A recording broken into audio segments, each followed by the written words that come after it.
Because Americans said this 1 hour 48 is close to London. Yeah, I'm going to back my man Josh up on this particular one. As a Brit who lives in Texas, when Americans say that an hour and 45 minutes is close to London, that's because it is. As a fellow Brit also living in Texas, I wanted to chime in on this. So back in the UK, I lived about 10 miles or about 20 minutes from where I grew up. And I thought this was quite far. I rarely went back home to see old friends and family. To put this into perspective, that is what this looks like across the country.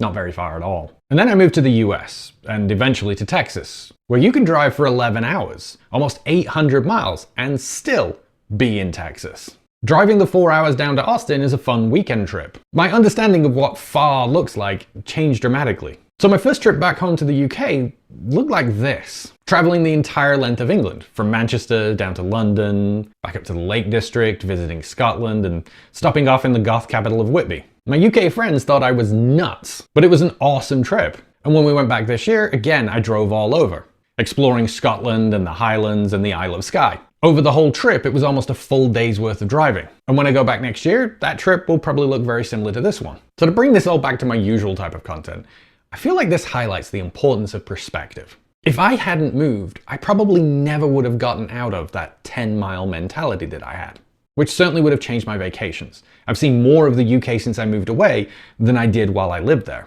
And would I have been as open to exploring somewhere as far and different as South Korea? Probably not.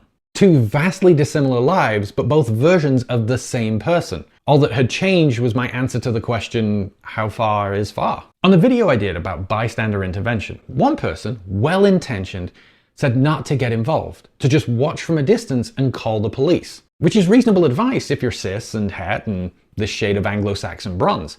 Not so much for everyone else, who may not only not want the police involved, but things might go badly for them if they are. It speaks to why it's important to learn about a diverse range of lived experiences and lives that are not like your own.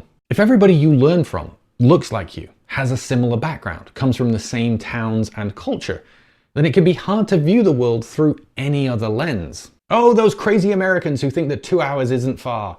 Oh, those crazy Brits who think that 2 hours is far.